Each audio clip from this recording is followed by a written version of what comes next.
ಓಂ ಶಾಂತಿ. ತಾರೀಕು 12/11/2024 ಪ್ರಾತಃ ಮುರುಳಿ. ಮಧುರ ಮಕ್ಕಳೇ, ತಂದೆಯು ನೀವು ಮಕ್ಕಳನ್ನು ಶೃಂಗಾರ ಮಾಡಲು ಬಂದಿದ್ದಾರೆ. ಎಲ್ಲದಕ್ಕಿಂತ ಒಳ್ಳೆಯದು ಪವಿತ್ರತೆಯ ಶೃಂಗಾರವಾಗಿದೆ. ಪ್ರಶ್ನೆ: ಪೂರ್ಣ 84 ಜನ್ಮಗಳನ್ನು ತೆಗೆದುಕೊಳ್ಳುವವರ ಮುಖ್ಯ ಲಕ್ಷಣಗಳೇನು? ಉತ್ತರ: 1. ಅವರು ತಂದೆಯ ಜೊತೆಗೆ ಶಿಕ್ಷಕ ಮತ್ತು ಸದ್ಗುರು ಮೂವರನ್ನು ನೆನಪು ಮಾಡುತ್ತಾರೆ. ತಂದೆಯ ನೆನಪು ಬಂದರೆ ಶಿಕ್ಷಕರ ಸಂಬಂಧವನ್ನು ಮರೆತು ಹೋಗುತ್ತಾರೆಂದಲ್ಲ. ಯಾವಾಗ ಮೂವರನ್ನು ನೆನಪು ಮಾಡುವರೋ ಆಗಲೇ ಕೃಷ್ಣಪುರಿಯಲ್ಲಿ ಹೋಗಲು ಸಾಧ್ಯ, ಅರ್ಥಾತ್ ಆದಿಯಿಂದ ಪಾತ್ರವನ್ನು ಅಭಿನಯಿಸಲು ಸಾಧ್ಯ. 2. ಅವರನ್ನು ಎಂದೂ ಮಾಯೆಯ ಬಿರುಗಾಳಿಗಳು ಸೋಲಿಸಲು ಸಾಧ್ಯವಿಲ್ಲ. ಓಂ ಶಾಂತಿ. ತಂದೆಯು ಮೊದಲು ಮಕ್ಕಳಿಗೆ ತಿಳಿಸುತ್ತಾರೆ, ನಾವು ತಂದೆಯ ಮುಂದೆ, ಶಿಕ್ಷಕನ ಮುಂದೆ, ಸದ್ಗುರುವಿನ ಮುಂದೆ ಕುಳಿತಿದ್ದೇವೆಂದು. ಮರೆಯುವುದಿಲ್ಲ ತಾನೇ? ಎಲ್ಲರ ನೆನಪಿನಲ್ಲಿ ಕುಳಿತಿಲ್ಲ ಎಂದು ತಂದೆ ತಿಳಿಯುವುದಿಲ್ಲ. ಆದರೂ ಸಹ ತಿಳಿಸುವುದು ತಂದೆಯ ಕರ್ತವ್ಯವಾಗಿದೆ. ಇದು ಅರ್ಥಸಹಿತ ನೆನಪು ಮಾಡುವುದಾಗಿದೆ. ನಮ್ಮ ತಂದೆಯು ಬೇಹದ್ದಿನ ತಂದೆಯೂ ಆಗಿದ್ದಾರೆ, ಶಿಕ್ಷಕನೂ ಆಗಿದ್ದಾರೆ ಮತ್ತು ಸದ್ಗುರುವೂ ಆಗಿದ್ದಾರೆ. ಮಕ್ಕಳನ್ನು ಜೊತೆ ಕರೆದುಕೊಂಡು ಹೋಗುತ್ತಾರೆ. ತಂದೆಯು ಬಂದಿರುವುದೇ ಮಕ್ಕಳ ಶೃಂಗಾರ ಮಾಡಲು, ಪವಿತ್ರತೆಯಿಂದ ಶೃಂಗಾರ ಮಾಡಲು ಬರುತ್ತಾರೆ. ಅಪಾರ ಧನವನ್ನು ಕೊಡುತ್ತಾರೆ. ಹೊಸ ಪ್ರಪಂಚಕ್ಕಾಗಿಯೇ ಧನವನ್ನು ಕೊಡುತ್ತಾರೆ. ಅಲ್ಲಿಗೆ ನೀವು ಹೋಗಬೇಕಾಗಿದೆ. ನೀವು ಮಕ್ಕಳು ನೆನಪು ಮಾಡಬೇಕು. ಮಕ್ಕಳು ತಪ್ಪು ಮಾಡುತ್ತೀರಿ. ಏನೆಂದರೆ ತಂದೆಯನ್ನೇ ಮರೆತು ಹೋಗುತ್ತೀರಿ. ಯಾವ ಪೂರ್ಣ ಖುಷಿ ಇರಬೇಕೋ ಅದು ಕಡಿಮೆಯಾಗಿ ಬಿಡುತ್ತದೆ. ಇಂತಹ ತಂದೆಯಂತೂ ಎಂದಿಗೂ ಸಿಗುವುದಿಲ್ಲ. ನಿಮಗೆ ಗೊತ್ತಿದೆ, ಅವಶ್ಯವಾಗಿ ಆ ತಂದೆಯ ಮಕ್ಕಳಾಗಿದ್ದೆವು. ಅವರು ನಮಗೆ ಓದಿಸುತ್ತಾರೆ. ಆದ್ದರಿಂದ ಅವರು ಅವಶ್ಯಕವಾಗಿ ಶಿಕ್ಷಕನೂ ಆಗಿದ್ದಾರೆ. ನಮ್ಮ ವಿದ್ಯೆಯು ಹೊಸ ಪ್ರಪಂಚ ಅಮರಪುರಿಗಾಗಿ ಇದೆ. ಈಗ ನಾವು ಸಂಗಮ ಯುಗದಲ್ಲಿ ಕುಳಿತಿದ್ದೇವೆ. ಈ ನೆನಪಂತೂ ಅವಶ್ಯಕವಾಗಿ ಮಕ್ಕಳಲ್ಲಿರಬೇಕು. ಪಕ್ಕಾ ನೆನಪು ಮಾಡಬೇಕು. ನಿಮಗೆ ತಿಳಿದಿದೆ, ಈ ಸಮಯದಲ್ಲಿ ಕಂಸಪುರಿ ಆಸುರಿ ಪ್ರಪಂಚದಲ್ಲಿದ್ದಾರೆ. ತಿಳಿದುಕೊಳ್ಳಿ, ಯಾರಿಗಾದರೂ ಸಾಕ್ಷಾತ್ಕಾರವಾಗುತ್ತದೆ. ಆದರೆ ಸಾಕ್ಷಾತ್ಕಾರದಿಂದ ಯಾರು ಕೃಷ್ಣಪುರಿ ಅಥವಾ ಅವರ ರಾಜ್ಯದಲ್ಲಿ ಹೋಗಲು ಸಾಧ್ಯವಿಲ್ಲ. ಆದರೆ ಯಾವಾಗ ತಂದೆ, ಶಿಕ್ಷಕ ಮತ್ತು ಸದ್ಗುರು ಮೂವರನ್ನು ನೆನಪು ಮಾಡುತ್ತಿರುತ್ತಾರೆಯೋ ಆಗಲೇ ಹೋಗಲು ಸಾಧ್ಯ. ಇಲ್ಲಿ ಆತ್ಮಗಳೊಂದಿಗೆ ಮಾತನಾಡಲಾಗುತ್ತದೆ. ಹೌದು ಬಾಬಾ, ತಾವು ಸತ್ಯವನ್ನೇ ಹೇಳುತ್ತೀರಿ. ತಾವು ತಂದೆಯೂ ಆಗಿದ್ದೀರಿ, ಓದಿಸುವ ಶಿಕ್ಷಕನೂ ಆಗಿದ್ದೀರೆಂದು ಆತ್ಮವೇ ಹೇಳುತ್ತದೆ. ಪರಮಾತ್ಮನೇ ಓದಿಸುತ್ತಾರೆ. ಲೌಕಿಕ ವಿದ್ಯೆಯನ್ನು ಸಹ ಆತ್ಮ ಶರೀರದ ಮೂಲಕ ಓದಿಸುತ್ತದೆ. ಆದರೆ ಆ ಆತ್ಮನೂ ಪತಿತ, ಶರೀರವೂ ಪತಿತವಾಗಿದೆ. ನಾವು ನರಕವಾಸಿಗಳಾಗಿದ್ದೇವೆಂದು ಪ್ರಪಂಚದವರಿಗೆ ತಿಳಿದೇ ಇಲ್ಲ. ಈಗ ನೀವು ತಿಳಿಯುತ್ತೀರಿ, ನಾವಂತೂ ಈಗ ನಮ್ಮ ವತನಕ್ಕೆ ಹೊರಟೆವು. ಇದು ನಿಮ್ಮ ವತನವಲ್ಲ, ಇದು ರಾವಣನ ಪರವತನವಾಗಿದೆ. ನಿಮ್ಮ ಮನದಲ್ಲಂತೂ ಅಪಾರ ಸುಖವಿರುತ್ತದೆ. ಕಾಂಗ್ರೆಸ್ಸಿನವರು ಪರರಾಜ್ಯದಲ್ಲಿದ್ದೇವೆ ಎಂದು ತಿಳಿಯುವುದಿಲ್ಲ. ಮೊದಲು ಮುಸಲ್ಮಾನರ ರಾಜ್ಯದಲ್ಲಿ ಕುಳಿತಿದ್ದೀರಿ, ನಂತರ ಕ್ರಿಶ್ಚಿಯನ್ನರ ರಾಜ್ಯದಲ್ಲಿ ಕುಳಿತುಕೊಂಡಿರಿ.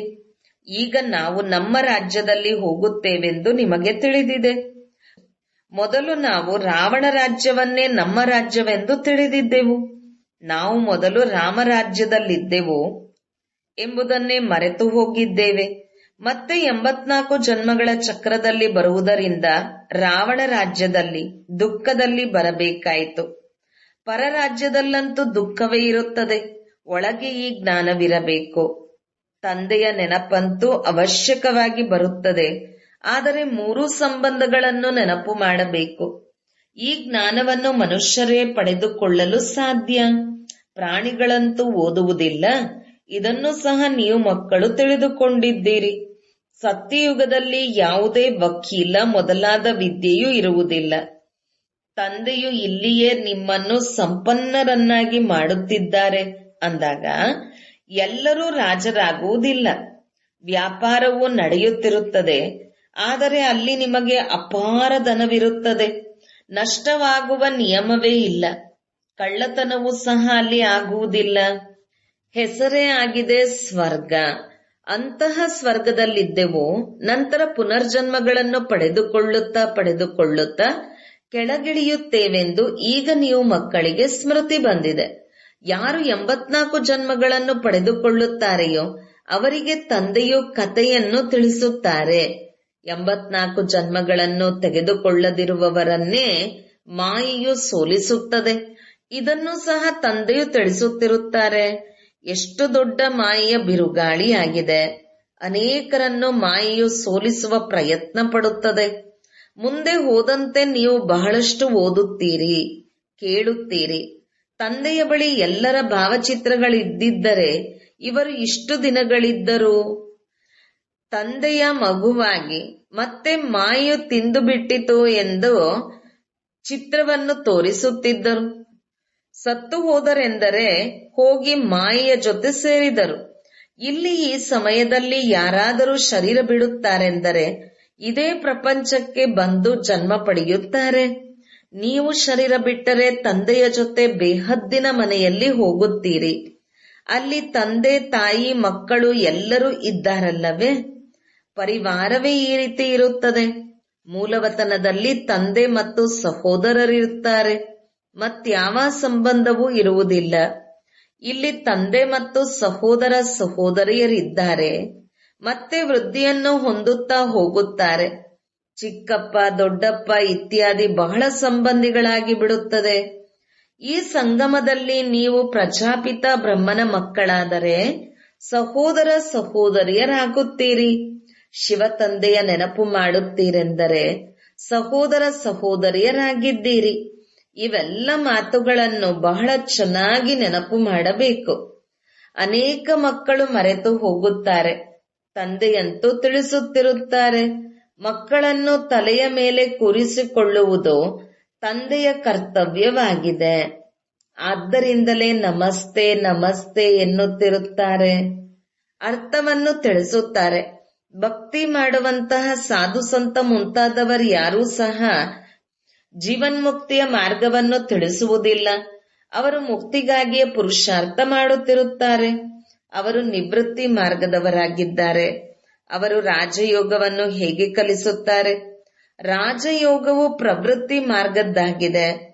ಪ್ರಜಾಪಿತ ಬ್ರಹ್ಮನಿಗೆ 4 ಭುಜಗಳನ್ನು ತೋರಿಸುತ್ತಾರೆಂದರೆ ಪ್ರವೃತ್ತಿ ಮಾರ್ಗ ಆಯಿತಲ್ಲವೇ? ಇಲ್ಲಿ ತಂದೆಯು ಇವರನ್ನು ದತ್ತು ಮಾಡಿಕೊಂಡಿರುವುದರಿಂದ ಬ್ರಹ್ಮ ಸರಸ್ವತಿ ಎಂದು ಹೆಸರಿಟ್ಟಿದ್ದಾರೆ. ನಾಟಕದಲ್ಲಿ ನೋಡಿ ಹೇಗೆ ನಿಗದಿಯಾಗಿದೆ. ವಾನಪ್ರಸ್ಥ ಸ್ಥಿತಿಯಲ್ಲಿಯೇ ಮನುಷ್ಯರು 60 ವರ್ಷಗಳ ನಂತರ ಗುರುಗಳನ್ನಾಗಿ ಮಾಡಿಕೊಳ್ಳುತ್ತಾರೆ. ಇವರಲ್ಲಿಯೂ 60 ವರ್ಷಗಳ ನಂತರ ತಂದೆಯು ಪ್ರವೇಶ ಮಾಡಿದ್ದರೆಂದರೆ ತಂದೆ ಶಿಕ್ಷಕ ಗುರುವಾಗಿ ಬಿಟ್ಟರು. ಈಗಂತೂ ನಿಯಮವೇ ಕೆಟ್ಟು ಹೋಗಿದೆ. ಚಿಕ್ಕ ಮಗುವನ್ನು ಸಹ ಗುರು ಮಾಡಿಸಿಬಿಡುತ್ತಾರೆ. ಇವರಂತೂ ನಿರಾಕಾರನಾಗಿದ್ದಾರೆ. ನೀವಾತ್ಮಗಳಿಗೆ ಇವರು ತಂದೆಯೂ ಆಗುತ್ತಾರೆ, ಶಿಕ್ಷಕ ಸದ್ಗುರುವೂ ಆಗುತ್ತಾರೆ. ನಿರಾಕಾರಿ ಪ್ರಪಂಚಕ್ಕೆ ಆತ್ಮಗಳ ಪ್ರಪಂಚವೆಂದು ಹೇಳುತ್ತಾರೆ. ಪ್ರಪಂಚವೇ ಇಲ್ಲವೆಂದು ಹೇಳುವುದಿಲ್ಲ. ಅದಕ್ಕೆ ಶಾಂತಿಧಾಮವೆಂದು ಹೇಳಲಾಗುತ್ತದೆ. ಅಲ್ಲಿ ಆತ್ಮಗಳಿರುತ್ತಾರೆ. ಒಂದು ವೇಳೆ ಪರಮಾತ್ಮನಿಗೆ ನಾಮ ರೂಪ ದೇಶ ಕಾಲವೇ ಇಲ್ಲವೆಂದರೆ ಮತ್ತೆ ಮಕ್ಕಳೆಲ್ಲಿಂದ ಬರುತ್ತೀರಿ? ನೀವು ಮಕ್ಕಳೇ ವಿಶ್ವದ ಇತಿಹಾಸ ಭೂಗೋಳವು ಹೇಗೆ ಪುನರಾವರ್ತನೆಯಾಗುತ್ತದೆ ಎಂದು ತಿಳಿದುಕೊಂಡಿದ್ದೀರಿ. ಚೈತನ್ಯದ್ದೇ ಇತಿಹಾಸವಿರುತ್ತದೆ. ಭೂಗೋಳವು ಜಡವಸ್ತುವಿಗೆ ಇರುತ್ತದೆ. ನಾವು ಎಲ್ಲಿಯವರೆಗೆ ರಾಜ್ಯ ಮಾಡುತ್ತೇವೆ ಎಂದು ನೀವಾತ್ಮಗಳಿಗೆ ತಿಳಿದಿದೆ. ಚರಿತ್ರೆಯನ್ನು ಹಾಡಲಾಗುತ್ತದೆ. ಇದಕ್ಕೆ ಕಥೆ ಎಂದು ಹೇಳುತ್ತಾರೆ. ಭೂಗೋಳವು ದೇಶದ್ದಾಗಿರುತ್ತದೆ. ಚೈತನ್ಯವೇ ರಾಜ್ಯ ಮಾಡಿದರು. ಜಡವಂತೂ ರಾಜ್ಯ ಮಾಡಲಿಲ್ಲ. ಇಷ್ಟು ಸಮಯದಲ್ಲಿ ಯಾರ ರಾಜ್ಯವಿತ್ತು? ಕ್ರಿಶ್ಚಿಯನ್ನರು ಭಾರತದಲ್ಲಿ ಯಾವಾಗಿನಿಂದ ಎಲ್ಲಿಯವರೆಗೆ ರಾಜ್ಯ ಮಾಡಿದರು? ಈ ವಿಶ್ವದ ಇತಿಹಾಸ ಭೂಗೋಳವನ್ನು ಯಾರೂ ತಿಳಿದುಕೊಂಡೇ ಇಲ್ಲ. ಸತ್ಯಯುಗಕ್ಕೆ ಲಕ್ಷಾಂತರ ವರ್ಷಗಳಾಯಿತೆಂದು ಹೇಳುತ್ತಾರೆ. ಅದರಲ್ಲಿ ಯಾರು ರಾಜ್ಯ ಮಾಡಿ ಹೋದರು? ಎಷ್ಟು ಸಮಯ ರಾಜ್ಯ ಮಾಡಿದರೆಂದು ಯಾರಿಗೂ ತಿಳಿದಿಲ್ಲ. ಇದಕ್ಕೆ ಚರಿತ್ರೆ ಎಂದು ಹೇಳಲಾಗುತ್ತದೆ. ಆತ್ಮವು ಚೈತನ್ಯ, ಶರೀರವು ಜಡವಾಗಿದೆ. ಇದೇ ಆಟವೇ ಜಡ ಮತ್ತು ಚೈತನ್ಯದ್ದಾಗಿದೆ.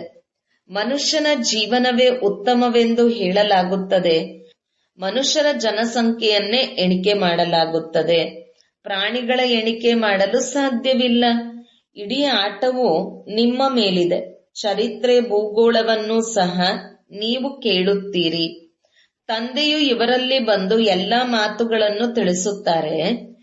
ಇದಕ್ಕೆ ಬೇಹದ್ದಿನ ಇತಿಹಾಸ ಭೂಗೋಳವೆಂದು ಕರೆಯಲಾಗುತ್ತದೆ. ಈ ಜ್ಞಾನವಿಲ್ಲದಿರುವ ಕಾರಣ ನೀವು ಎಷ್ಟೊಂದು ಬುದ್ಧಿಹೀನರಾಗಿ ಬಿಟ್ಟಿದ್ದೀರಿ. ಮನುಷ್ಯರಾಗಿಯೂ ಪ್ರಪಂಚದ ಇತಿಹಾಸ ಭೂಗೋಳವನ್ನು ತಿಳಿದುಕೊಳ್ಳದಿದ್ದರೆ ಆ ಮನುಷ್ಯರು ಏನು ಕೆಲಸಕ್ಕೆ ಬರುತ್ತಾರೆ? ಈಗ ತಂದೆಯ ಮೂಲಕ ನೀವು ವಿಶ್ವದ ಚರಿತ್ರೆ, ಭೂಗೋಳವನ್ನು ತಿಳಿದುಕೊಳ್ಳುತ್ತಿದ್ದೀರಿ. ಈ ವಿದ್ಯೆಯು ಎಷ್ಟು ಚೆನ್ನಾಗಿದೆ! ಯಾರು ಓದಿಸುತ್ತಾರೆ? ತಂದೆಯೇ ಶ್ರೇಷ್ಠಾತಿ ಶ್ರೇಷ್ಠ ಪದವಿಯನ್ನು ಕೊಡಿಸುವವರಾಗಿದ್ದಾರೆ.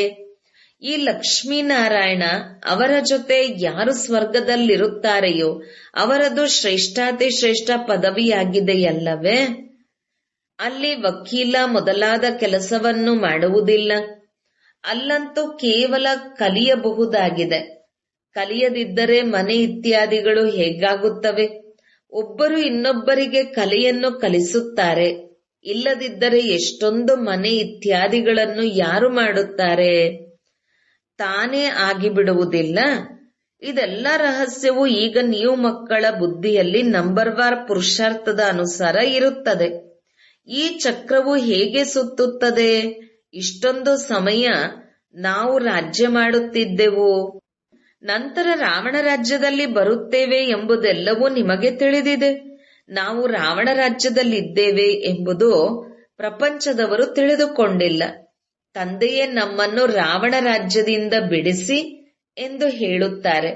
ಕಾಂಗ್ರೆಸ್ಸಿನವರು ಕ್ರಿಶ್ಚಿಯನ್ನರ ರಾಜ್ಯದಿಂದ ತಮ್ಮನ್ನು ಬಿಡಿಸಿದರು. ಈಗ ತಂದೆಯೇ ನಮ್ಮನ್ನು ಬಿಡಿಸಿ ಎಂದು ಮತ್ತೆ ಹೇಳುತ್ತಾರೆ. ಅಂದ ಮೇಲೆ ಈಗ ಸ್ಮೃತಿಗೆ ಬರುತ್ತದೆಯಲ್ಲವೇ? ಇವರು ಹೀಗೇಕೆ ಹೇಳುತ್ತಾರೆ ಎಂಬುದು ತಿಳಿದುಕೊಂಡಿಲ್ಲ. ಈಗ ನಿಮಗೆ ತಿಳಿದಿದೆ. ಇಡೀ ಸೃಷ್ಟಿಯಲ್ಲಿಯೇ ರಾವಣ ರಾಜ್ಯವಿದೆ. ರಾಮರಾಜ್ಯವು ಬೇಕೆಂದು ಎಲ್ಲರೂ ಹೇಳುತ್ತಾರೆಂದರೆ ಇದರಿಂದ ಬಿಡಿಸುವವರು ಯಾರು? ಪರಮಾತ್ಮನನ್ನೇ ನಮ್ಮನ್ನು ಬಿಡಿಸಿ ಮಾರ್ಗದರ್ಶಕನಾಗಿ ಕರೆದುಕೊಂಡು ಹೋಗುತ್ತಾರೆಂದು ತಿಳಿಯುತ್ತಾರೆ. ಭಾರತವಾಸಿಗಳಿಗೆ ಇಷ್ಟೊಂದು ಬುದ್ಧಿ ಇಲ್ಲ. ಇವರಂತೂ ಸಂಪೂರ್ಣ ತಮೋಪ್ರಧಾನರಾಗಿದ್ದಾರೆ. ಕ್ರಿಶ್ಚಿಯನ್ನರು ಅಷ್ಟೊಂದು ದುಃಖವನ್ನು ತೆಗೆದುಕೊಳ್ಳುವುದಿಲ್ಲ, ಅಷ್ಟು ಸುಖವನ್ನು ಪಡೆಯುವುದಿಲ್ಲ. ಭಾರತವಾಸಿಗಳೇ ಎಲ್ಲರಿಗಿಂತ ಹೆಚ್ಚಿನ ಸುಖಿಯಾಗುತ್ತಾರೆ ಮತ್ತು ದುಃಖಿಯೂ ಆಗಿದ್ದಾರೆ. ಲೆಕ್ಕವಾಗಿದೆಯಲ್ಲವೇ? ಈಗ ಎಷ್ಟೊಂದು ದುಃಖವಿದೆ. ಯಾರು ಧಾರ್ಮಿಕ ವ್ಯಕ್ತಿಗಳಿದ್ದಾರೆಯೋ ಅವರು ಓ ಗಾಡ್ ಫಾದರ್, ಲಿಬರೇಟರ್ ಎಂದು ನೆನಪು ಮಾಡುತ್ತಾರೆ. ಈಗ ನಿಮ್ಮ ಹೃದಯದಲ್ಲಿಯೂ ಇದೆ. ಬಾಬಾ ಬಂದು ನಮ್ಮ ದುಃಖವನ್ನು ಹರಣ ಮಾಡಿ ಅಥವಾ ಸುಖಧಾಮದಲ್ಲಿ ಕರೆದುಕೊಂಡು ಹೋಗಿ, ಶಾಂತಿಧಾಮಕ್ಕೆ ಕರೆದುಕೊಂಡು ಹೋಗಿ ಎಂದು ಹೇಳುತ್ತಾರೆ. ಆದರೆ ಶಾಂತಿಧಾಮ ಮತ್ತು ಸುಖಧಾಮಕ್ಕೆ ಕರೆದುಕೊಂಡು ಹೋಗಿ ಎಂದು ಹೇಳುತ್ತೀರಿ. ಈಗ ತಂದೆಯು ಬಂದಿದ್ದಾರೆಂದರೆ ಬಹಳ ಖುಷಿಯಾಗಬೇಕು. ಭಕ್ತಿ ಮಾರ್ಗದಲ್ಲಿ ಎಷ್ಟೊಂದು ಕನರಸವಿದೆ. ಅದರಲ್ಲಿ ಯಥಾರ್ಥ ಮಾತುಗಳಂತೂ ಯಾವುದೂ ಇಲ್ಲ. ಹಿಟ್ಟಿನಲ್ಲಿ ಉಪ್ಪಿನಷ್ಟು ಸತ್ಯವಿದೆ. ಚಂಡಿಕಾ ದೇವಿಯ ಮೇಳವಾಗುತ್ತದೆ. ಈಗ ಚಂಡಿಕಾ ದೇವಿಯ ಮೇಳವು ಏಕೆ ಆಗುತ್ತದೆ? ಯಾರಿಗೆ ಚಂಡಿಕಾ ಎಂದು ಹೇಳಲಾಗುತ್ತದೆ? ತಂದೆಯು ತಿಳಿಸಿದ್ದಾರೆ, ಇಲ್ಲಿಂದಲೇ ಚಂಡಾಲರ ಜನ್ಮವನ್ನು ಪಡೆದುಕೊಳ್ಳುತ್ತಾರೆ. ಇಲ್ಲಿ ತಿಂದು ಕುಡಿದು ಕೊಟ್ಟ ಮೇಲೂ ಸಹ ಮತ್ತೆ ನಾವು ಏನು ಕೊಟ್ಟೆವು ಅದನ್ನು ಕೊಡಿ, ನಾವಿದನ್ನು ಒಪ್ಪುವುದಿಲ್ಲ ಎಂದು ಹೇಳುತ್ತಾರೆ. ಸಂಶಯವು ಬಂದು ಬಿಡುತ್ತದೆ ಎಂದರೆ ಅವರು ಹೋಗಿ ಏನಾಗುತ್ತಾರೆ? ಇಂತಹ ಚಂಡಿಕಾ ದೇವಿಯ ಮೇಳವೂ ಆಗುತ್ತದೆ. ಏಕೆಂದರೆ ಸತ್ಯಯುಗದಲ್ಲಂತೂ ಹೋಗುತ್ತಾರಲ್ಲವೇ. ಸ್ವಲ್ಪ ಸಮಯ ಸಹಜ ಯೋಗಿಗಳಾಗಿದ್ದರಿಂದ ಸ್ವರ್ಗದಲ್ಲಿ ಬಂದು ಬಿಡುತ್ತಾರೆ. ಆ ಭಕ್ತರಿಗಂತೂ ಗೊತ್ತೇ ಇಲ್ಲ. ಜ್ಞಾನವಂತೂ ಯಾರ ಬಳಿಯೂ ಇಲ್ಲ. ಅದು ಚಿತ್ರಗಳ ಗೀತೆಯಾಗಿದೆ. ಎಷ್ಟೊಂದು ಹಣವನ್ನು ಸಂಪಾದಿಸುತ್ತಾರೆ. ಇತ್ತೀಚಿನ ಚಿತ್ರಗಳನ್ನು ಎಲ್ಲರೂ ಪ್ರೀತಿಸುತ್ತಾರೆ. ಅದಕ್ಕೆ ಕಲೆ ಎಂದು ತಿಳಿಯುತ್ತಾರೆ. ದೇವತೆಗಳು ಚಿತ್ರಗಳು ಹೇಗಿರುತ್ತವೆ ಎಂದು ಮನುಷ್ಯರಿಗೇನು ಗೊತ್ತು. ನೀವು ಮೂಲತಃ ಹೇಗಿದ್ದೀರಿ, ನಂತರ ಏನಾಗಿ ಬಿಟ್ಟಿದ್ದೀರಿ. ಅಲ್ಲಿ ಯಾರು ಅಂದರೂ ಕಿವುಡರು ಇರುವುದಿಲ್ಲ.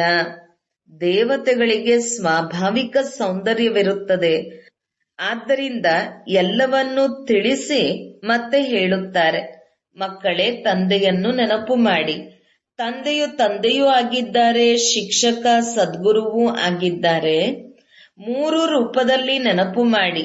ಆಗ 3 ಆಸ್ತಿಗಳು ಸಿಗುತ್ತವೆ. ಅಂತಿಮದಲ್ಲಿ ಬರುವವರು 3 ರೂಪಗಳಲ್ಲಿ ನೆನಪು ಮಾಡಲು ಸಾಧ್ಯವಿಲ್ಲ.